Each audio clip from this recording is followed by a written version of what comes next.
ಯದೇವ ವಿದ್ಯೆಯಾ ಕರೋತಿ ಶ್ರದ್ಧಯೋಪನಿಷದ ತದೇವ ವೀರ್ಯವತ್ತರಂ ಭವತಿ. ಈ ಕೆಲವು ದಿನಗಳ ಹಿಂದೆ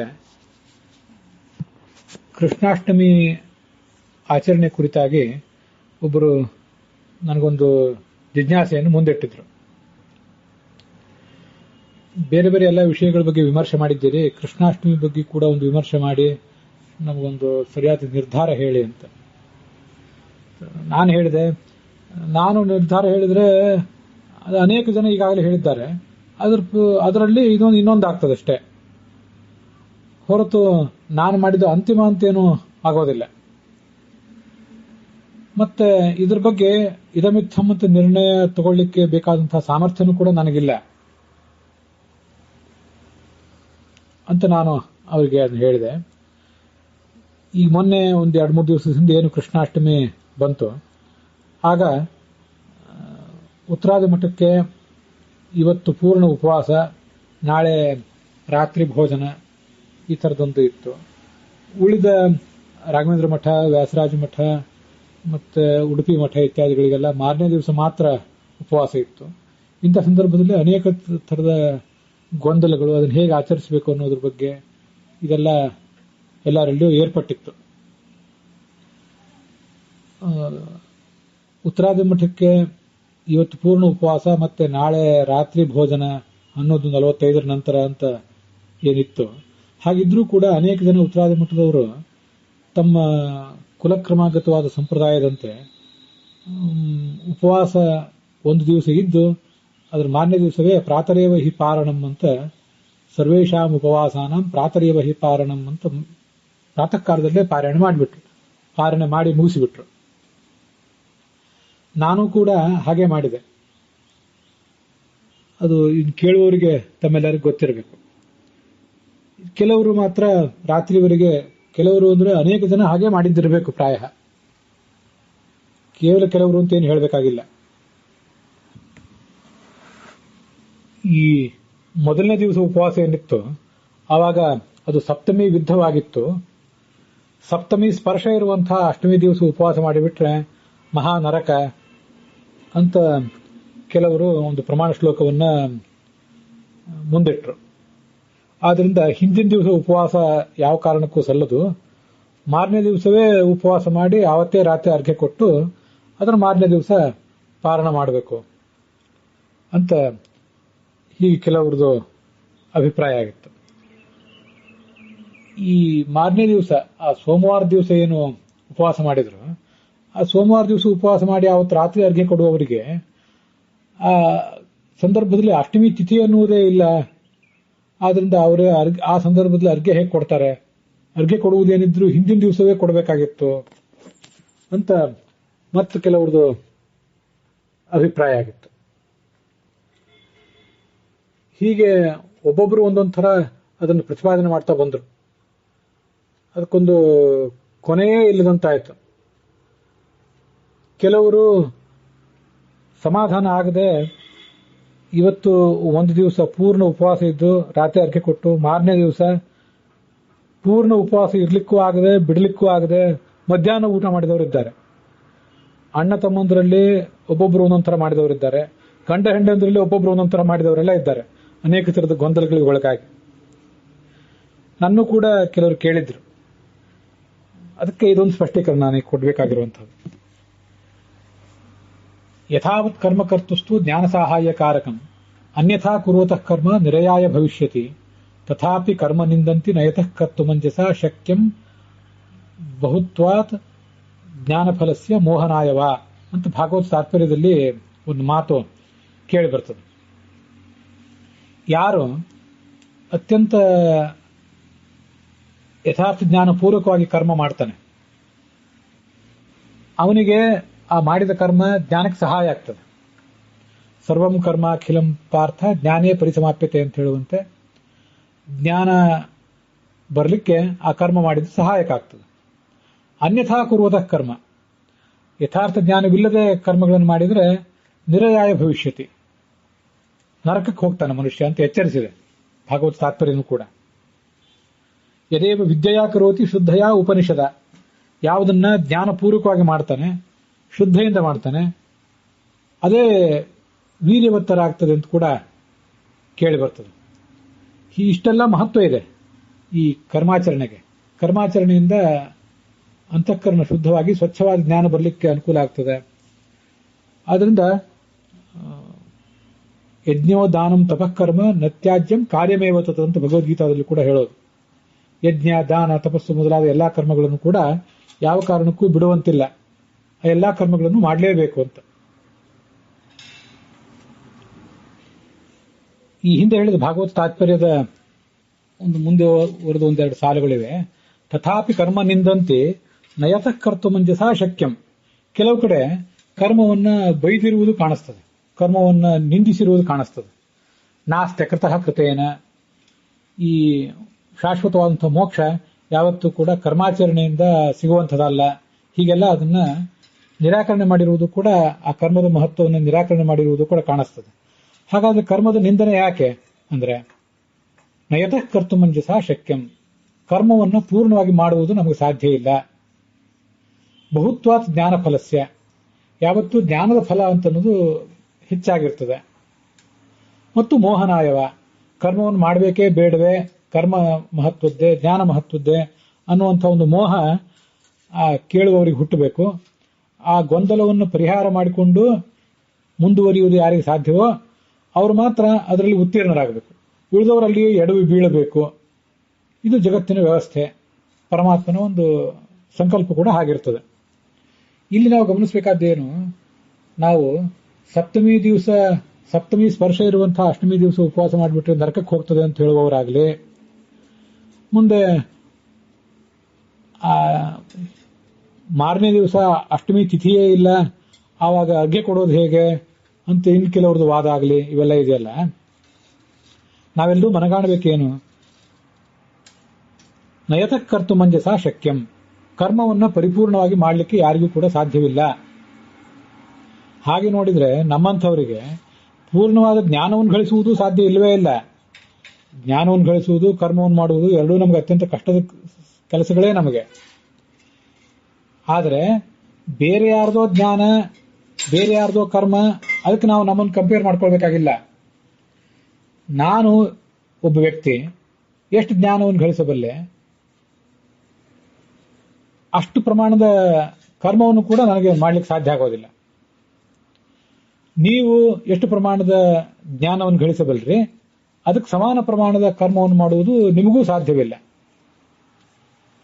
ನಿಮಗೆ ಏನು ಜ್ಞಾನ ಬಂದಿದೆ ಆ ಜ್ಞಾನದಿಂದ ಫಲ ಸಿಗುವುದು ಹೆಚ್ಚಿಂದು. ಈಗ ಬಂದಿರುವ ಜ್ಞಾನ ಅಥವಾ ಮುಂದೆ ಬರುವುದು ಜ್ಞಾನ ಏನಿದೆ, ನಿಮಗೆ ಬರುವ ಜ್ಞಾನ, ಅದರಿಂದ ನಿಮಗೆ ಸಿಗುವ ಫಲ ಹೆಚ್ಚಿಂದು. ನನಗೇನು ಜ್ಞಾನ ಈಗ ಬಂದಿದೆ ಅಥವಾ ಮುಂದೆ ಬರುವುದಿದೆ, ಅದರಿಂದ ಸಿಗುವಂತಹ ಫಲವೂ ಕೂಡ ನನಗೂ ಹೆಚ್ಚಿಂದೆ. ಆದ್ರಿಂದ ಇನ್ನೊಬ್ಬರಿಗೆ ಎಷ್ಟು ಜ್ಞಾನ ಬಂದಿದೆ, ನಾನೆಷ್ಟು ಕರ್ಮಾಚರಣೆ ಮಾಡಿದ್ದೇನೆ, ಇದ್ಯಾವುದನ್ನು ನಾವು ಮತ್ತೊಬ್ಬರನ್ನು ಕಂಪೇರ್ ಮಾಡ್ಕೊಳ್ಬೇಕಾಗಿಲ್ಲ. ನಮಗೆ ಎಷ್ಟೆಷ್ಟು ಕರ್ಮಗಳನ್ನು ಮಾಡ್ಲಿಕ್ಕೆ ಸಾಧ್ಯವೋ ಅದಕ್ಕಿಂತ ಹೆಚ್ಚಿನ ಜ್ಞಾನವನ್ನೇ ಸಂಪಾದನೆ ಮಾಡ್ಲಿಕ್ಕೆ ಸಾಧ್ಯ, ಆ ಕರ್ಮಕ್ಕೆ ಕಂಪೇರ್ ಮಾಡಿದರೆ ಇಷ್ಟೇ. ಮತ್ತೆ ನಾವು ಕರ್ಮವನ್ನು ಮಾಡಿದ್ರಿಂದ ಏನು ಫಲವನ್ನು ಪಡ್ಕೊಳ್ಳಬಲ್ಲೆವೋ ಅದಕ್ಕಿಂತ ಹೆಚ್ಚಿನ ಫಲವನ್ನ ಶ್ರವಣ ಮನನಾದಿಗಳಿಗೆ ನಾವು ವಿನಿಯೋಗಿಸಿದರೆ ಆ ಫಲ ಸಿಗ್ತದೆ ಅಂತ ಅದರ ಅರ್ಥ. ಹಾಗೆಂತ ಹೇಳಿ ನಮ್ಮಂಥವ್ರು ಯಾರು ಕೂಡ ಕರ್ಮವನ್ನು ಬಿಡಬೇಕಾಗಿಲ್ಲ ಮತ್ತು ಬಿಡಬಾರದು ಕೂಡ. ನತ್ಯಾಜ್ಯಂ ಕಾರ್ಯಮೇವ ತತ್ ಅಂತ ಭಗವದ್ಗೀತಾ ಎಚ್ಚರಿಸಿದೆ. ಅಲ್ಲಿ ಈ ಜ್ಞಾನಯೋಗ, ಭಕ್ತಿಯೋಗ, ಕರ್ಮಯೋಗ ಇತ್ಯಾದಿಗಳನ್ನ ಭಾಗವತ ತಾತ್ಪರ್ಯದಲ್ಲಿ ಒಂದು ಕಡೆ ಹೇಳುವಾಗ, ಕರ್ಮಾಣಿ ಶಾಸ್ತ್ರತೋ ಜ್ಞಾತ್ವ ತತ್ಪ್ರಾಧಾನ್ಯಾನುಸಾರತಃ ವಿಜ್ಞಾತಾಯೇ ಗುಣ ವಿಷ್ಣೋ ಕರ್ಮಯೋಗಾಸ್ತು ತೇ ಮತಾಹ ಅಂತ ನಮ್ಮಂಥ ಈ ಮಾನವರನ್ನ ಕರ್ಮಯೋಗಿಗಳು ಅಂತ ವರ್ಣನೆ ಮಾಡಿದೆ ಶಾಸ್ತ್ರ. ದೇವತೆಗಳು ಭಕ್ತಿಯೋಗಿಗಳು, ಮತ್ತೆ ಸನಕಾದಿ ಮುನಿಗಳೇನಿದ್ದಾರೆ ಅವರು ಜ್ಞಾನಯೋಗಿಗಳು. ನಾವೆಲ್ಲರೂ ಕೂಡ ಕರ್ಮಯೋಗಿಗಳು. ಯಾಕೆಂದ್ರೆ ಕರ್ಮಾಣಿ ಶಾಸ್ತ್ರತೋ ಜ್ಞಾತ್ವ, ಕರ್ಮಗಳನ್ನು ಹೇಗೆ ಮಾಡಬೇಕು ಅನ್ನುವುದು ನಮಗೆ ಶಾಸ್ತ್ರದ ಅವಲಂಬನೆಯಲ್ಲಿ ಗೊತ್ತಾಗೋದೇ ಇಲ್ಲ. ತಸ್ಮಾತ್ ಶಾಸ್ತ್ರಂ ಪ್ರಮಾಣಂತೆ ಕಾರ್ಯಕಾರಿ ವ್ಯವಸ್ಥಿತ. ಏನು ಕಾರ್ಯ, ಯಾವುದನ್ನು ಮಾಡಬೇಕು ಯಾವುದನ್ನು ಮಾಡಬಾರ್ದು ಅಂತೆಲ್ಲ ತೀರ್ಮಾನ ಮಾಡಲಿಕ್ಕೆ ನಮಗೆ ಶಾಸ್ತ್ರವೇ ಬೇಕು ಅಂತ ಭಗವದ್ಗೀತಾನು ಕೂಡ ಎಚ್ಚರಿಸಿದೆ. ಆದ್ರಿಂದ ಕರ್ಮಗಳನ್ನ ನಾವು ಶಾಸ್ತ್ರಾಧ್ಯಯನ ಮಾಡಿಯೇ ತಿಳ್ಕೊಳ್ಬೇಕು, ಯಾವ್ದನ್ನ ಮಾಡಬೇಕು ಯಾವ್ದನ್ನ ಮಾಡಬಾರ್ದು, ಹೇಗೆ ಮಾಡಬೇಕು ಅನ್ನೋದನ್ನೆಲ್ಲ. ಮತ್ತೆ ಆ ಕರ್ಮವನ್ನೇ ಪ್ರಧಾನವನ್ನಾಗಿಟ್ಕೊಂಡು ತತ್ ಪ್ರಾಧಾನ್ಯ ಅನುಸಾರತಃ ಕರ್ಮಗಳನ್ನು ಬಿಡದೆ ವಿಜ್ಞಾತ ಮುಂದೆ ಶ್ರವಣ ಮನನಾದಿಗಳನ್ನ ಮುಂದುವರಿಸಿ ಭಗವಂತನ ಗುಣಗಳನ್ನು ತಿಳಿದರೆ ಆ ಕಾರಣಕ್ಕಾಗಿ ನಮ್ಮನ್ನ ಕರ್ಮಯೋಗಿಗಳು ಅಂತ ಕರೀತಾರೆ. ದೇವಾನಾಮಪಿ ಕರ್ಮಿತ್ವಂ ವಿದ್ಯತೆ ಯದ್ಯಪಿ ಸ್ಫುಟಂ. ದೇವತೆಗಳು ಋಷಿಗಳು ಮೊದಲಾದವರು ಕರ್ಮ ಮಾಡೋದಿಲ್ವಾ?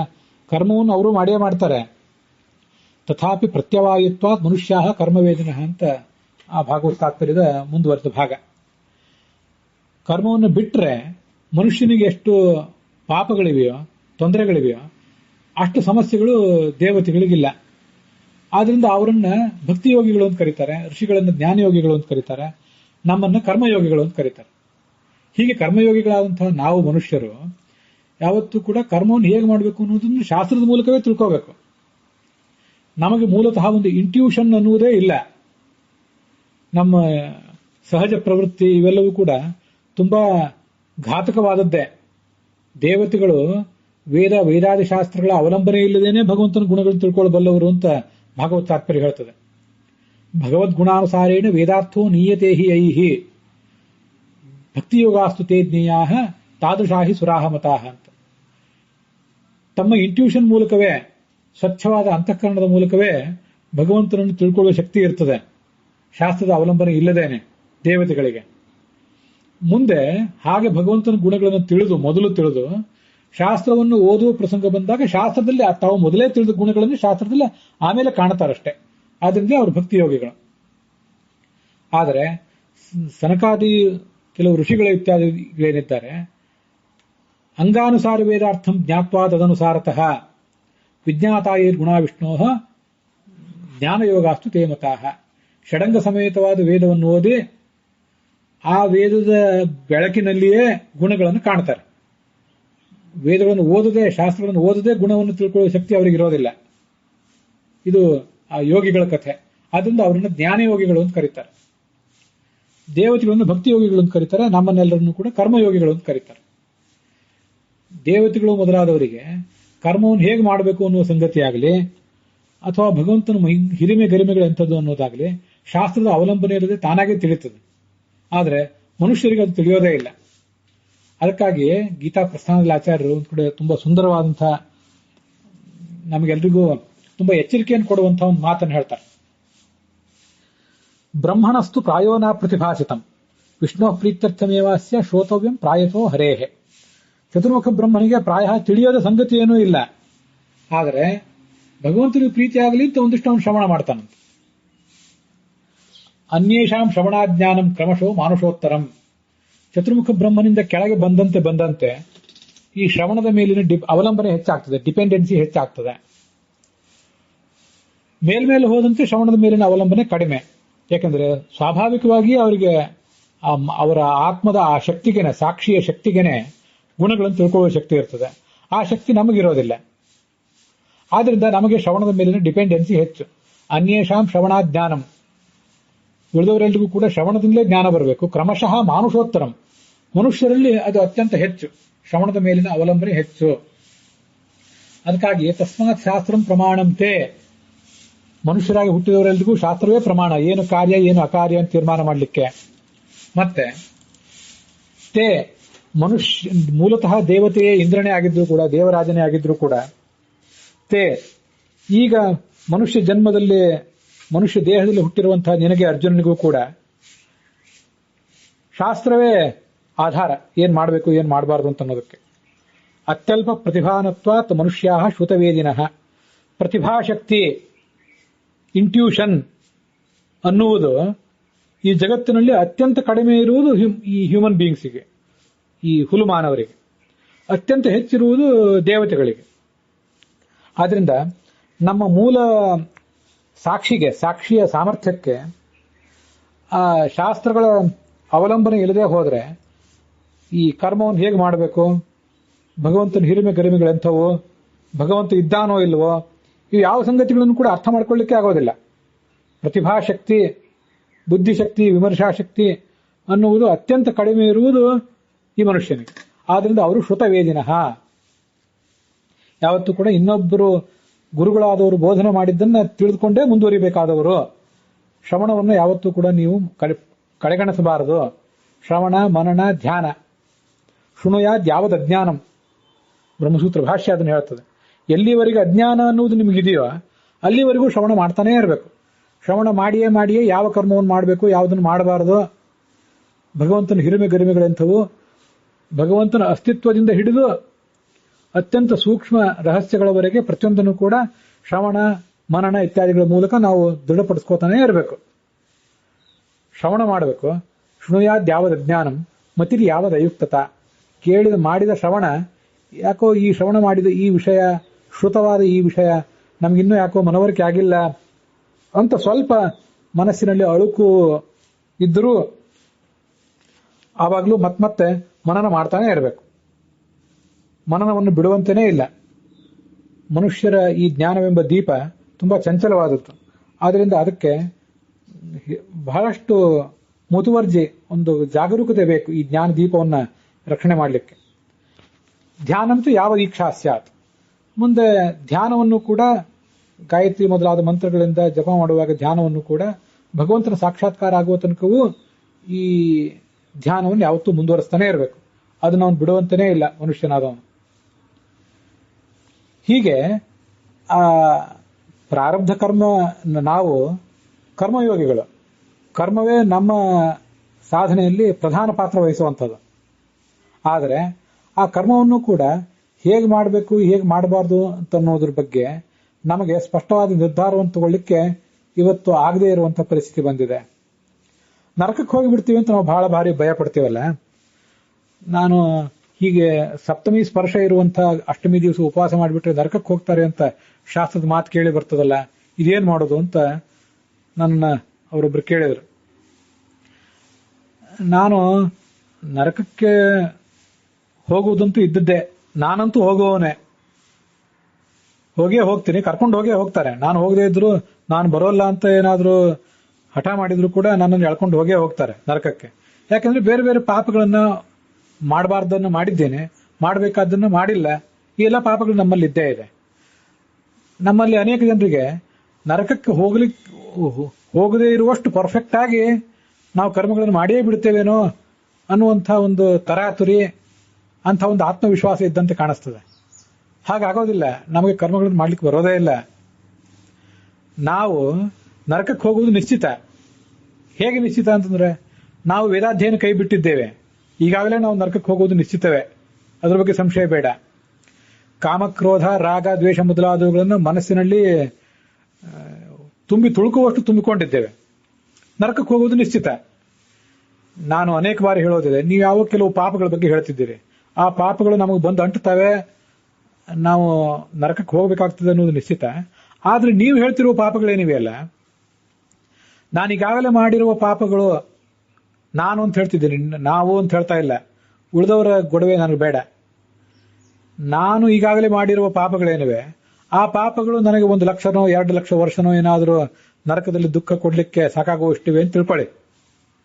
ಈ ಮೇಲೆ ಯಾವುದೋ ಒಂದು ಸಪ್ತಮಿ ದಿವಸ ಉಪವಾಸ ಮಾಡಿದ್ರಿ, ಮತ್ತೊಂದು ಯಾವುದೋ ಏಕಾದಶಿ ದಿವಸ ಸ್ವಲ್ಪ ಹೆಚ್ಚು ಕಡಿಮೆ ಮಾಡಿದ್ರಿ, ನೀವು ಯಾವತ್ತು ಏಕಾದಶಿ ಮಾಡಬಾರ್ದಾಗಿತ್ತು ಅದನ್ನು ಮಾಡಿದ್ರಿ, ಯಾವತ್ತು ಮಾಡಬೇಕಾಗಿತ್ತು ಅದನ್ನು ಮಾಡಲಿಲ್ಲ, ಇಂಥವೆಲ್ಲ ಏನಿವೆ, ಲಕ್ಷ ವರ್ಷದ ನರಕ ನನಗೀಗಿದೆ ಅಥವಾ 10 ಲಕ್ಷ ವರ್ಷದ ನರಕ ಈಗಿದೆ ಅಂತ ತಿಳ್ಕೊಳ್ಳಿ. ಅದ್ರ ಮೇಲೆ ಪ್ಲಸ್ 1, 2 ಇವು, ಅಥವಾ 10, 20, ಇಲ್ಲಾದ್ರೂ 100, 200 ಅಷ್ಟೇ. ನಾವು ಈಗಾಗಲೇ ಪರಿತ್ಯಾಗ ಮಾಡಿರುವ ಕರ್ತವ್ಯಗಳು ಎಷ್ಟಿವೆ ಅದನ್ನೆಲ್ಲ ಗಮನಿಸಿದರೆ ಈ ಪಾಪಗಳು ಎಷ್ಟು ಅಂದ ಮಾತ್ರಕ್ಕೆ ಹೇಗೂ ಆ ಪಾಪನೂ ಬರ್ತಾ ಇದೆ, ಇದು ಒಂದಿಷ್ಟು ಪಾಪ ಇರಲಿ ಅಂತ ನಾವು ನಿಶ್ಚಿಂತರಾಗಿರ್ಬೇಕು ಅಂತ ನಾನು ಹೇಳ್ತಿಲ್ಲ. ಅದ್ರ ಹಿಂದಿನ ಸ್ಪಿರಿಟ್, ಅದ್ರ ಹಿಂದಿನ ಆಲೋಚನೆಯನ್ನ ತಾವೆಲ್ಲ ಗ್ರಹಿಸಬೇಕು ಅಂತ ನಂದು ಒಂದು ಕಳಕಳಿ ವಿನಂತಿ. ಹೇಗೂ ಇದೊಂದು ಪಾಪ ಮಾಡಿಬಿಟ್ಟಿದ್ದೇವೆ, ಅದನ್ನೂ ಒಂದು ಮಾಡಿಬಿಡೋಣ, ಅದನ್ನ ಮಾಡಿಬಿಟ್ಟಿದ್ದೇವೆ ಮತ್ತೂ ಒಂದು ಮಾಡಿಬಿಡೋಣ ಅನ್ನೋ ಧೋರಣೆ ಅಲ್ಲ ಇದು. ನಮಗೆ ಮುಖ್ಯವಾಗಿ ಗಮನ ಇರಬೇಕಾದ ಯಾವುದ್ರ ಬಗ್ಗೆ?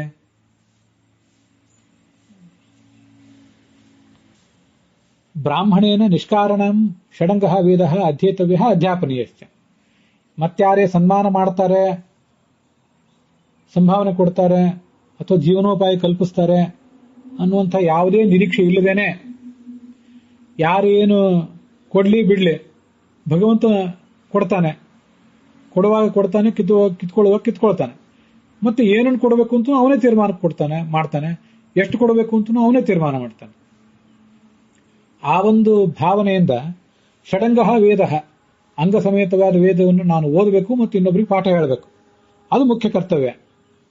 ಮತ್ತೆ ಆತ್ಮಾವ ಅರೇ ದೃಷ್ಟವ್ಯ, ಶ್ರೋತವ್ಯ, ಮಂತವ್ಯ, ನಿಧಿಧ್ಯಾಸಿತವ್ಯ, ಅದು ಮುಖ್ಯ ಆಗಬೇಕು. ನಾವು ಕರ್ಮಯೋಗಿಗಳು ಇಲ್ಲ ಅಂತಲ್ಲ, ಕರ್ಮಯೋಗಿಗಳು ಒಂದು ಮಾತ್ರಕ್ಕೆ ಜ್ಞಾನವನ್ನ ನಾವು ನಿರ್ಲಕ್ಷಿಸಬೇಕು ಅಂತ ಅದರ ತಾತ್ಪರ್ಯ ಅಲ್ಲ. ಕರ್ಮ ನಮ್ಮ ಜೀವನದಲ್ಲಿ ಪ್ರಧಾನ ಅಂತ ಇಷ್ಟೇ ಅರ್ಥ. ಆದರೆ ಅನೇಕ ಸಂಗತಿಗಳ ಕುರಿತಾಗಿ ಭಗವಂತನ ಅಸ್ತಿತ್ವದಿಂದ ಹಿಡಿದು ಅದೆಷ್ಟೋ ಸಂಗತಿಗಳು, ಅವೆಲ್ಲವೂ ಸಂಗತಿಗಳು ಕರ್ಮಕ್ಕೆ ಸಂಬಂಧಪಟ್ಟದ್ದು ಇಲ್ಲದೇ ಇರಬಹುದು, ಕೇವಲ ಕೆಲವು ತತ್ವ ರಹಸ್ಯಗಳ ಕುರಿತಾಗಿ ಮಾತ್ರ ಇರಬಹುದು. ಅಂತ ಎಲ್ಲಾ ಸಂಗತಿಗಳನ್ನು ಕೂಡ ಸಾಧ್ಯವಾದಷ್ಟು ಅರಿತುಕೊಂಡು ಹೋಗುವಂತ ಪ್ರಯತ್ನವನ್ನೇ ಮತ್ ಮಾಡ್ತಾ ಇರಬೇಕು. ಒಂದು ಕಡೆ ಸಂಧ್ಯಾವಂದನದಿಂದ ಆರಂಭಿಸಿ ಒಬ್ಬ ವ್ಯಕ್ತಿ ಈ ಜಗತ್ತಿನಲ್ಲಿ ಹುಟ್ಟಿದ ಅಂದಮೇಲೆ ಅಥವಾ ಸಾಯುವವರೆಗೆ ಏನೇನು ಕರ್ಮಗಳನ್ನ ಅವನು ಮಾಡ್ತಾನೆ ಅಥವಾ ಯಾವ್ಯಾವ ಸಂಸ್ಕಾರಗಳು ಅವನಿಗೆ ಆಗ್ತವೆ, ಆ ಎಲ್ಲಾ ಕರ್ಮಗಳು ಬೆಳಿಗ್ಗೆ ಎದ್ದಾಗಿನಿಂದ ಸಾಯಂಕಾಲದವರೆಗೆ ಏನೇನು ಕರ್ಮಗಳನ್ನು ಮಾಡ್ತಾನೆ, ಆ ಎಲ್ಲ ಕರ್ಮಗಳು, ಇವೆಲ್ಲಾ ಕರ್ಮಗಳನ್ನು ಹೇಗೆ ಮಾಡಬೇಕು, ಹೇಗೆ ಅವನ್ನ ಪರಿಪೂರ್ಣವಾಗಿ ಮಾಡಬೇಕು, ದಕ್ಷತೆಯಿಂದ ಮಾಡಬೇಕು ಅನ್ನೋದ್ರ ಬಗ್ಗೆ ನಿತ್ಯವೂ ಒಂದು ಚಿಂತನೆ ನಡೆದಿರಬೇಕು. ಅದರ ಜೊತೆಗೆ ಅನೇಕ ಮಹಾಭಾರತಾದಿ ಗ್ರಂಥಗಳು, ವೇದಾದಿ ಶಾಸ್ತ್ರಗಳು, ಅವುಗಳ ಅರ್ಥವನ್ನು ತಿಳ್ಕೊಂಡು ಮಾಡುವಂತ ಪ್ರಯತ್ನವೂ ಕೂಡ ಯಾವತ್ತೂ ಮುಂದುವರೆದಿರಬೇಕು. ಹಾಗಾದಾಗ ಇದು ಯಾವುದೋ ಒಂದು ಹಂತದಲ್ಲಿ ನಮಗೆ ಆ ಕರ್ಮಗಳನ್ನು ಸರಿಯಾದ ಮಾರ್ಗದಲ್ಲಿ ಹೇಗೆ ಮಾಡಬೇಕು ಅಂತ ತಿಳುವಳಿಕೆ ಆಗ್ತದೆ, ಹಾಗೆ ಮಾಡುವಂತಹ ಅನುಕೂಲವೂ ಬರ್ತದೆ. ಇದನ್ನು ನಾವು ಗಮನಿಸಬೇಕು. ಮೊದಲನೇದಾಗಿ ನಾವು ಮಾನವರು ಅಷ್ಟು ಕರ್ಮಗಳನ್ನ ತುಂಬಾ ದಕ್ಷತೆಯಿಂದ ಮಾಡ್ಲಿಕ್ಕೆ ಬೇಕಾದಂತಹ ಜ್ಞಾನವೇ ನಮಗಿಲ್ಲ. ಮತ್ತೊಂದು ಇದು ಕಲಿಯುಗ ಬೇರೆ, ಇಂಥ ಎಲ್ಲ ಅನೇಕ ಸಮಸ್ಯೆಗಳ ನಡುವೆ ನಾವು ಸಿಕ್ಕಿ ಬಿದ್ದಿದ್ದೇವೆ. ಆದ್ರಿಂದ ಇಂಥ ಅನೇಕ ದ್ವಂದ್ವಗಳು ಬರಲಿ. ಕೃಷ್ಣಾಷ್ಟಮಿ ಹೇಗೆ ಆಚರಣೆ ಮಾಡಬೇಕು, ಏಕಾದಶಿ ಹೇಗೆ ಆಚರಣೆ ಮಾಡಬೇಕು, ಎಷ್ಟೋ ಥರದ ದ್ವಂದ್ವಗಳು ಬರಲಿ. ಆದರೆ ಆ ಯಾವ ದ್ವಂದ್ವದ ಬಗ್ಗೆಯೂ ಕೂಡ ನಾವು ವಿಚಲಿತರಾಗಬೇಕಾಗಿಲ್ಲ. ನರಕಕ್ಕೆ ಹೋಗುವುದಿದ್ದೇ ಇದೆ. ನಾವು ಬೇರೆ ಅನೇಕ ಉಪಾಯಗಳನ್ನು ಅವಲಂಬಿಸುವ ಮೂಲಕ ಆ ನರಕದ ಶಿಕ್ಷೆಯ ತೀವ್ರತೆಯನ್ನು ಕಡಿಮೆ ಮಾಡಿಕೊಳ್ಳಿಕ್ಕೆ, ಮತ್ತೆ ಈ ಕರ್ಮಗಳು, ಪ್ರಾರಬ್ಧ ಕರ್ಮಗಳು ನಾವು ಮಾಡುವ ಕರ್ಮಗಳು ನಮ್ಮನ್ನೇನು ಸಂಸಾರದಲ್ಲಿ ಕಟ್ಟಿ ಹಾಕಿವೆ, ಆ ಕರ್ಮಗಳ ತೀವ್ರತೆಯನ್ನು ಕಡಿಮೆ ಮಾಡಿಕೊಳ್ಳಿಕ್ಕೆ ನಾವು ಪ್ರಯತ್ನ ಪಡಬೇಕು. ಮತ್ತೆ ಈ ಪಾಪಗಳ ಕುರಿತಾಗಿ ನಾವು ಹೇಳುವಾಗ ರಾಗದ್ವೇಷಗಳನ್ನ, ಕಾಮಕ್ರೋಧಗಳನ್ನ ಮನಸ್ಸಿನಲ್ಲಿ ತುಂಬಿ ತುಳ್ಕೋವಷ್ಟು ನಾನು ತುಂಬಿಕೊಂಡಿದ್ದೇವೆ ಅಂತ ಹೇಳಿದೆ. ಶಾಸ್ತ್ರದಲ್ಲಿ ಯಾವ ದೋಷಗಳಿಗೆ ಹೆಚ್ಚು ಪಾಪ, ಹೆಚ್ಚು ನರಕ ಅನ್ನೋದನ್ನೆಲ್ಲ ಕೆಲವು ಕಡೆ ಸ್ಪಷ್ಟವಾಗಿ ಹೇಳಿದ್ದಾರೆ, ಕೆಲವು ಕಡೆ ಸ್ಪಷ್ಟವಾಗಿ ಏನು ಹೇಳಿಲ್ಲ. ನಾವು ಯಾರೋ ಒಬ್ಬರಿಗೆ ವಂಚನೆ ಮಾಡ್ತೇವೆ, ಯಾರೋ ಒಬ್ಬರ ಬಗ್ಗೆ ಅನಗತ್ಯವಾದ ರಾಗವನ್ನು ತೋರಿಸ್ತೀವಿ, ಮತ್ತೆ ಒಬ್ರು ಯಾರೋ ಒಬ್ಬರನ್ನು ದ್ವೇಷ ಮಾಡ್ತೇವೆ, ಕಾಮಕ್ರೋಧಾದಿಗಳ ಮೂಲಕ ವರ್ತಿಸ್ತೀವಿ. ಈ ದುರ್ವರ್ತನೆಗಳ ಮೂಲಕ ನಮಗೊಂದು ಪಾಪ ಬರ್ತದಲ್ಲ, ಆ ಪಾಪದ ಮೂಲಕ ನಮಗೊಂದು ನರಕವಾಸ ಆಗುವಂತಹ ಸ್ಥಿತಿ ಬರ್ತದಲ್ಲ, ಆ ನರಕ ಶಿಕ್ಷೆ ಏನಾಗ್ತದಲ್ಲ, ಆ ಶಿಕ್ಷೆ ದೊಡ್ಡದ ಅಥವಾ ಯಾವುದೋ ಒಂದು ಕೃಷ್ಣಾಷ್ಟಮಿ ದಿವಸ ಉಪವಾಸ, ಯಾವುದೋ ಒಂದು ಕರ್ಮ ಹೇಗೆ ಮಾಡಬೇಕು ಅಂತ ನಮಗೆ ತಿಳಿಯಲಿಲ್ಲ,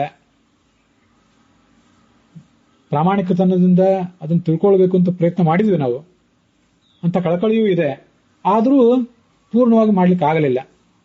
ಇವೆರಡರಲ್ಲಿ ಆಗುವ ನರಕದ ಶಿಕ್ಷೆ ಯಾವುದರಲ್ಲಿ ಹೆಚ್ಚು? ಒಬ್ಬೊಬ್ಬರನ್ನು ಕೇಳಿದ್ರೆ ಒಬ್ಬೊಬ್ಬರು ಒಂದು ವಿಧಾನ ಹೇಳಬಹುದು. ನೀವು ರಾಗದ್ವೇಷಾದಿಗಳಿಂದ ವರ್ತಿಸಿ ಇನ್ನೊಬ್ಬರಿಗೆ ತೊಂದರೆ ಕೊಟ್ಟದ್ದಕ್ಕೆ ಆಗುವ ಶಿಕ್ಷೆನೇ ಕಡಿಮೆ. ಏಕಾದಶಿ ಉಪವಾಸವನ್ನು ಸ್ವಲ್ಪ ಅಸ್ತವ್ಯಸ್ತವಾಗಿ ಮಾಡಿದ್ದಕ್ಕಾಗಿ ಏಕಾದಶಿ ಉಪವಾಸ ಪೂರ್ಣವಾಗಿ ಬಿಟ್ಟೇ ಬಿಡುವುದು ಅದು ವಿಷಯ ಬೇರೆ. ಏಕಾದಶಿ ವಿವಾದ ಇದ್ದಾಗ ನಿಮಗೆ ಸಮ್ಮತವಾದ ಏಕಾದಶಿಯನ್ನು ನಾನು ಮಾಡಲಿಲ್ಲ, ನನಗೆ ಸಮ್ಮತವಾದ ಏಕಾದಶಿಯನ್ನು ನೀವು ಮಾಡಲಿಲ್ಲ, ಕೃಷ್ಣಾಷ್ಟಮಿಯನ್ನು ಹಾಗೆ ಮಾಡಿಬಿಟ್ಟೆವು, ಇಂಥ ಅಸ್ತವ್ಯಸ್ತತೆಗಳಿಂದ ಆಗುವ ದೋಷವೇ ಹೆಚ್ಚಿನದು ಅಂತ ಕೆಲವರು ಹೇಳ್ಬೋದು. ಆದರೂ ನನಗನ್ನಿಸುವುದು, ನಾವು ಏನು ಕರ್ಮಗಳನ್ನು ಏನು ಶ್ರವಣ ಮರಣಾದಿಗಳನ್ನು ಮಾಡಬೇಕಾಗಿತ್ತು, ಶ್ರವಣ ಮರಣ ಧ್ಯಾನಾದಿಗಳನ್ನ ಅವುಗಳನ್ನ ನೆಗ್ಲೆಕ್ಟ್ ಮಾಡಿದ ಕಾರಣದಿಂದಾಗಿ ಮತ್ತು ಕಾಮಕ್ರೋಧಾದಿಗಳನ್ನ, ರಾಗದ್ವೇಷಾದಿಗಳನ್ನ ನಾವು ಮನಸ್ಸಿನಲ್ಲಿ ತುಂಬಿಕೊಂಡ ಕಾರಣಕ್ಕಾಗಿ ಬರುವ ಶಿಕ್ಷೆಯೇ ದೊಡ್ಡದು. ಅಥವಾ ಪ್ರಾಯ ಇವೆರಡೂ ಪಾಪಗಳು ಕೂಡ ಸಮಾನವಾದ್ದು. ಒಂದು ಕಡೆ ನಾವು ಹೇಗೆ ವರ್ತಿಸಬೇಕಾಗಿತ್ತೋ ಹಾಗೆ ವರ್ತಿಸಲಿಲ್ಲ. ಭಗವದ್ಗೀತಾ ನಮಗೆ ಸ್ಪಷ್ಟವಾದ ಎಚ್ಚರಿಕೆ ಕೊಟ್ಟಿದೆ. ಯಸ್ಮಾನ್ ನೋದ್ವಿಜತೆ ಲೋಕಃ ಲೋಕಾನ್ ನೋದ್ವಿಜತೆ ಚಯಃ. ಲೋಕಕ್ಕೆ ನೀನು ಉದ್ವೇಗ ಕೊಡಬೇಡ, ನಿನ್ನಿಂದ ಲೋಕಕ್ಕೆ ಉದ್ವೇಗ ಆಗಬಾರದು ಸಮಾಜಕ್ಕೆ ಅಂತ. ನಾವು ನಿತ್ಯ ಒಂದಲ್ಲ ಒಂದು ರೀತಿಯಿಂದ ಇನ್ನೊಬ್ಬರಿಗೆ ಉದ್ವೇಗ ಕೊಡ್ತಾನೆ ಬದುಕಿದ್ದೇವೆ. ನಮ್ಮ ಕೈಯಲ್ಲಿ AK-47 ಇಲ್ಲ, ಖಡ್ಗಗಳಿಲ್ಲ, ಆದರೂ ನಾವು ಭಯೋತ್ಪಾದಕರೇ. ನಮ್ಮ ಮನಸ್ಸು, ನಮ್ಮ ನಾಲಿಗೆ ಯಾವುದೇ ಖಡ್ಗಕ್ಕಿಂತ ಯಾವುದೇ AK-47ಕ್ಕಿಂತ ಭಯಂಕರವಾಗಿದೆ. ಅಷ್ಟು ರಾಗದ್ವೇಷಾದಿಗಳು ನಮ್ಮ ಮನಸ್ಸಿನಲ್ಲಿ ತುಂಬಿ ಹೋಗಿವೆ. ಇಂಥವೆಲ್ಲ ಪಾಪಗಳ ಮೂಲಕ ನಮಗಾಗುವ ನರಕದ ಶಿಕ್ಷೆ, ಶ್ರವಣ ಮರಣಾದಿಗಳನ್ನು ನಿರ್ಲಕ್ಷಿಸಿದ್ರಿಂದ ಆಗುವ ಶಿಕ್ಷೆ, ಒಂದು ಕಡೆ ಈ ಏಕಾದಶಿ, ಕೃಷ್ಣಾಷ್ಟಮಿ ಇತ್ಯಾದಿಗಳನ್ನ ಅಸ್ತವ್ಯಸ್ತವಾಗಿ ಮಾಡಿದ್ರಿಂದ ಬರಬಹುದಾದ ಶಿಕ್ಷೆ. ಯಾವುದು ಹೆಚ್ಚು, ಯಾವುದು ಕಡಿಮೆ? ಹೆಚ್ಚು ಕಡಿಮೆ ತಗೊಂಡು ಏನ್ ಮಾಡಬೇಕಾಗಿದೆ? ಅಂತೂ ಸಮಾನವಾಗಿ ಆದರೂ ಅವು ಬರಬಹುದು. ಇವು ಸಮಾನ, ಅವು ಸಮಾನ ಅಂತ ನನಗನ್ಸೋದು. ನನ್ನ ಅಭಿಪ್ರಾಯವನ್ನು ಎಲ್ಲರೂ ಒಪ್ತಾರೆ ಅಂತಿಲ್ಲ, ಆದರೂ ಹೀಗೆ ಹೇಳಬೇಕು ಅಂತ ಕಾಣಿಸಿತು ನನಗೆ. ಕಾಣಿಸಿದ್ರಿಂದ ಅದನ್ನ ತಮ್ಮೆದುರಿಗೆ ಹೇಳ್ಕೊಂಡಿದ್ದೇನೆ. ಆದ್ರಿಂದ ತರ್ಕೋ ಪ್ರತಿಷ್ಠ ಶ್ರುತಯೋ ವಿಭಿನ್ನಾ ನೈಕೋ ಋಷಿರ್ಯಸ್ಯ ವಚಃ ಪ್ರಮಾಣಂ ಧರ್ಮಸ್ಯ ತತ್ವಂ ನಿಹಿತಂ ಗುಹಾಯಾಂ ಮಹಾಜನೋ ಏನ ಗತಃ ಸಪಂಥಾಃ ಅಂತ ಮಹಾಭಾರತವೇ ಹೇಳುವಂತೆ, ಧರ್ಮ ತತ್ವ ಇದನ್ನ ತೀರ್ಮಾನ ಮಾಡುವಾಗ ತರ್ಕಕ್ಕೆ ನೆಲೆ ಇಲ್ಲ. ಶ್ರುತಯ ವಿಭಿನ್ನ, ವೇದವಾಕ್ಯಗಳು ಒಂದೊಂದು ರೀತಿ, ಒಂದೊಂದು ವೇದವಾಕ್ಯ ಒಂದೊಂದು ರೀತಿಯಾಗಿ ಹೇಳ್ತದೆ. ಶ್ರುತಯೋ ವಿಭಿನ್ನ ನೈಕೋ ಋಷಿ. ಜ್ಞಾನಿಗಳನ್ನು ಕೇಳೋಣ ಅಂದ್ರೆ ಯಾರ ಮಾತನ್ನು ಕೇಳೋದು? ಇವನು ಹೇಳಿದ್ದನ್ನ ಅವನು ಒಪ್ಪೋದಿಲ್ಲ, ಅವನು ಹೇಳಿದ್ದನ್ನು ಇವನು ಒಪ್ಪೋದಿಲ್ಲ. ಧರ್ಮಸ್ಯ ತತ್ವಂ ನಿಹಿತಂ ಗುಹಾಯಾಮ್. ಧರ್ಮ ಅನ್ನೋದು ಬಹಳ ಸೂಕ್ಷ್ಮ, ಅದು ಹೃದಯದ ಗುಹೆಯಲ್ಲಿ ಅಡಿಗೆ ಹೋಗಿದೆ. ಹಾಗಾಗಿ ಮಹಾಜನೋ ಏನ ಗತಸ್ಸ ಪಂಥಾಹ. ನೀವಿರುವ ಪರಿಸರದಲ್ಲಿ, ನೀವಿರುವ ಕಾಲ, ನೀವಿರುವ ದೇಶದಲ್ಲಿ, ನೀವಿರುವ ಹಿನ್ನೆಲೆಯಲ್ಲಿ ನಿಮಗೆ ಯಾರು ಮಹಾಜನರು ಅಂತ ಕಂಡಿದ್ದಾರೆ? ಮಕ್ಕಳಿಗೆ ಅವ್ರ ತಂದೆ ತಾಯಂದ್ರೆ ಮಹಾಜನರು. ಸ್ವಲ್ಪ ಮೇಲೆ ಹೋದ್ರೆ ಅಲ್ಲಿರುವಂತಹ ವಿದ್ವಾಂಸರು, ಪೀಠಾಧಿಪತಿಗಳು ಯಾರಿರ್ತಾರೆ ಅವರೇ ಮಹಾಜನರು. ಅವರು ಏನ್ ಹೇಳಿದ್ದಾರೆ, ನಿಮ್ ಸುತ್ತಮುತ್ತಲಿನ ಪರಿಸರದಲ್ಲಿ ನಿಮಗೆ ಹಿರಿಯರಾದವರು ಯಾವುದನ್ನು ಬೋಧನೆ ಮಾಡ್ತಾರೆ, ಅವ್ರು ಹೇಗೆ ನಡ್ಕೋತಾರೋ ಆ ಥರ ನಡ್ಕೊಂಡು ಬಿಡಿ. ಅದಕ್ಕಿಂತ ಹೆಚ್ಚಿಂದೇನು ಇಲ್ಲಿ ಮಾಡೋದು ಸಾಧ್ಯ ಇಲ್ಲ. ಅದಕ್ಕಿಂತ ಹೆಚ್ಚಿನ ಪ್ರಯತ್ನದಿಂದ ನಮ್ಮಂತಹ ಸಾಮಾನ್ಯರಿಗೆ ನಿರ್ಧಾರ ಆಗುವುದು ಕಷ್ಟ. ಅಥಯಜಿತೆ ಧರ್ಮ ವಿಚಿಕಿತ್ಸಾವ ವೃತ್ತಿ ವಿಚಿಕಿತ್ಸಾವ ಸ್ಯಾತ್. ನಿನಗೆ ಯಾವಾಗಾದ್ರೂ ಧರ್ಮ ಹೇಗೆ ಮಾಡಬೇಕು ಅಂತ ಅನ್ನೋದ್ರ ಬಗ್ಗೆ ಗೊಂದಲ ಆದ್ರೆ, ಏತತ್ರ ಬ್ರಾಹ್ಮಣ ಸಂಮರ್ಷಿಣಃ, ಜ್ಞಾನಿಗಳಾದ ಬ್ರಾಹ್ಮಣರಲ್ಲಿ ಯಾರು ಇದ್ದರೆ, ಯಥಾತೇ ತತ್ರ ವರ್ತೇರಂ ತಥಾ ತತ್ರ ವರ್ತೇಥಾಹ, ತೈತ್ತರೀಯ ಉಪನಿಷತ್ತು. ಅವ್ರು ಹೇಗೆ ನಡ್ಕೊಂಡಿದ್ದಾರೋ ಹಾಗೆ ನೀನು ಕೂಡ ನಡ್ಕೊಂಡ್ಬಿಡು. ಅದಕ್ಕಿಂತ ಹೆಚ್ಚಿನ ಮಾಡುವುದು ನಿನಗೂ ಕೂಡ ಸಾಧ್ಯ ಆಗೋದಿಲ್ಲ. ಭಗವದ್ಗೀತೆಯಲ್ಲೂ ಕೂಡ ಸಯತ್ ಪ್ರಮಾಣಂ ಕುರುತೆ ಲೋಕಸ್ತದನು ವರ್ತತೆ. ಯಜ್ಞದ ಆಚರಿತ ಶ್ರೇಷ್ಠ, ಶ್ರೇಷ್ಠನಾದವನು ಏನು ಆಚರಣೆ ಮಾಡ್ತಾನೋ ಲೋಕಸ್ತದನು ವರ್ತತೆ, ಜಗತ್ತು ಕೂಡ ಅದನ್ನೇ ಅನುಸರಿಸ್ತದೆ. ಸಯತ್ ಪ್ರಮಾಣಂ ಕುರುತೆ, ಅವನೇನು ಪ್ರಮಾಣವನ್ನಾಗಿ ನಡೆದು ನುಡಿದು ತೋರಿಸ್ತಾನೋ ಅದರಂತೆ ಜಗತ್ತು ಕೂಡ ಅದನ್ನೇ ಅನುಸರಿಸ್ತದೆ ಅಂತ ಭಗವದ್ಗೀತಾದಲ್ಲೂ ಕೂಡ ಕೃಷ್ಣ ಹೇಳಿದ್ದಾನೆ. ಅದು ನಮ್ಗೆ ಉಳಿದಿರುವ ಮಾರ್ಗ. ಹಾಗೆ ನಾವು ಆಲಸಿಗಳಾಗಿ ಕುತ್ಕೋಬೇಕು ಅಂತಲ್ಲ, ನಿರಂತರ ಕಾರ್ಯಶೀಲರಾಗಿರಬೇಕು, ಮನನ ಇತ್ಯಾದಿಗಳನ್ನು ಮಾಡ್ತಾ ಇರಬೇಕು. ಮತ್ತಷ್ಟು ನಮ್ಮ ಸಾಮರ್ಥ್ಯಕ್ಕೆ ಅನುಗುಣವಾಗಿ ಯಥಾಶಕ್ತಿ ಅಖಿಲಾನ್ ವೇದಾನ್ ವಿಜ್ಞಾಯ ಉಪಾಸನ ಭವೇತ್. ಎಷ್ಟು ಶಕ್ತಿ ಇದೆಯೋ ಅಷ್ಟಷ್ಟು ಕಾರ್ಯಗಳನ್ನು, ಶಾಸ್ತ್ರಗಳನ್ನು ಓದಬೇಕು ಅಂತ ಅನುವ್ಯಾಖ್ಯಾನ ಮತ್ತು ಬ್ರಹ್ಮಸೂತ್ರ ಭಾಷ್ಯಗಳು ನಮಗೆ ಆದೇಶ ಕೊಟ್ಟಿವೆ. ಜ್ಞಾತವ್ಯ ಸರ್ವವೇದಾರ್ಥ ವೇದಾನಾಂ ಕರ್ಮಸಿದ್ಧಯೇ. ವೇದೋಕ್ತವಾದ ಕರ್ಮಗಳನ್ನ ಸರಿಯಾಗಿ ಮಾಡಬೇಕು ಅಂದ್ರೆ ಸರ್ವವೇದಾರ್ಥ ಜ್ಞಾತವ್ಯ. ಎಷ್ಟು ಸಾಧ್ಯವೋ ಅಷ್ಟಷ್ಟು ಹೆಚ್ಚಿನ ಶಾಸ್ತ್ರಗಳನ್ನು ಓದಬೇಕು. ನಮ್ಮ ಶಾಖೆಗೆ ಸಂಬಂಧಪಟ್ಟದ್ದು, ಬೇರೆಯವರ ಶಾಖೆಗೆ ಸಂಬಂಧಪಟ್ಟದ್ದು, ಹೀಗೆ ಎಷ್ಟೆಷ್ಟು ಸಾಧ್ಯವೋ ಅಷ್ಟಷ್ಟು ಓದ್ತಾ ಹೋದಾಗ ಅವನಿಗೊಂದು ಸ್ವಚ್ಛವಾದಂತಹ ತಿಳುವಳಿಕೆ, ಅರಿವು ಬರೋದು ಸಾಧ್ಯ. ವಿಜ್ಞಾಸ್ಯೋಸು ನಾಲ್ಪವೇದೈ ಪ್ರಸಿದ್ಧೇತ್. ಇತಿಹಾಸ, ಪುರಾಣ ಇತ್ಯಾದಿ ಎಲ್ಲವನ್ನೂ ತಿಳ್ಕೊಂಡೇ ಭಗವಂತನನ್ನು ತಿಳ್ಕೊಳ್ಳುವ ಪ್ರಯತ್ನ ಮಾಡಬೇಕು. ಅಲ್ಪವೇದರು ಯಾರಿದ್ದಾರೆ, ಅಲ್ಪ ಶಾಸ್ತ್ರಗಳನ್ನು ತಿಳಿದವರು, ಅದರಲ್ಲೇ ಸಂತೃಪ್ತರಾಗುವವರು, ಅವರಿಗೆ ಭಗವಂತನ ಬಗ್ಗೆಯೂ ತಿಳುವಳಿಕೆ ಆಗೋದಿಲ್ಲ. ಆ ಭಗವಂತ ಬೋಧಿಸಿದ ಧರ್ಮಗಳ ಬಗ್ಗೆಯೂ ಕೂಡ ತಿಳ್ಕೊಳ್ಳಿಕ್ಕೆ ಆಗೋದಿಲ್ಲ. ಅದರಿಂದ ಅಲ್ಪವೇದಗಳಾಗಬಾರ್ದು ನಾವು ಯಾವತ್ತು, ಬಹುವೇದಿಗಳೇ ಆಗಬೇಕು. ಋಗ್ವೇದಿಗಳು ಹೌದೋ ಇಲ್ಲೋ, ಯಜುರ್ವೇದಿಗಳು ಹೌದೋ ಇಲ್ಲೋ ಗೊತ್ತಿಲ್ಲ, ದ್ವಿವೇದಿಗಳ, ತ್ರಿವೇದಿಗಳ, ಚತುರ್ವೇದಿಗಳ ಅದು ಗೊತ್ತಿಲ್ಲ. ಅಲ್ಪವೇದಿಗಳಂತೂ ಆಗಬಾರದು. ಬಹುವೇದಿಗಳೇ ನಾವಾಗಬೇಕು. ಹಾಗಾದಾಗ ಇಂಥ ಎಲ್ಲ ವಿಷಯಗಳನ್ನ ನಾವು ದಾಟಿ ನಿಲ್ಲಕ್ಕೆ ಸಾಧ್ಯ. ಇದರ ಬಗ್ಗೆ ನಿರಂತರವಾದ ಒಂದು ಪ್ರಯತ್ನ ನಮ್ಮದಿರಬೇಕು. ಭಗವಂತನ ಎದುರಿಗೆ ಯಾವತ್ತೂ ಕೂಡ ಸ್ವಚ್ಛವಾದ ತಿಳುವಳಿಕೆಯನ್ನು ಕೊಡು. ಕರ್ಣಾಭ್ಯಾಂ ಭೂರಿ ವಿಶ್ರುವಂ ಶ್ರುತಮ್ಮೇ ಗೋಪಾಯ. ಕಿವಿಗಳಿಂದ ಹೆಚ್ಚೆಚ್ಚನ್ನು ನಾನು ಶ್ರವಣ ಮಾಡುವಂತಾಗಲಿ. ಶ್ರುತಮ್ಮೇ ಗೋಪಾಯ, ನಾನು ಕೇಳಿದ ವಿಷಯ ಎಲ್ಲ ಕಲಬೆರಕೆ ಆಗದೆ ಇರುವಂತೆ ನೀನು ರಕ್ಷಿಸಬೇಕು ಭಗವಂತನೇ ಅಂತ ಅವನನ್ನೇ ಪ್ರಾರ್ಥನೆ ಮಾಡಬೇಕು. ಶೃಣವಾಮ ಶರದಶತಂ ಪ್ರಬ್ರವಾಮ ಶರದಶತಂ. 100 ವರ್ಷಗಳ ಕಾಲ ಬದುಕಿದ್ದು ಇರುವವರೆಗೂ ಶೃಣವಾಮ, ನಾವು ಶ್ರವಣ ಮಾಡೋಣ, ಮತ್ತೆ ನಮಗೆ ತಿಳಿದಿದ್ದನ್ನು ಇನ್ನೊಬ್ರಿಗೆ ಹೇಳೋಣ ಅಂತ ಒಂದು ಬದ್ಧತೆಯನ್ನು ನಾವು ತೋರಿಸೋಣ ಅನ್ನುವಂಥ ಎಚ್ಚರ ನಮಗಿರಬೇಕು.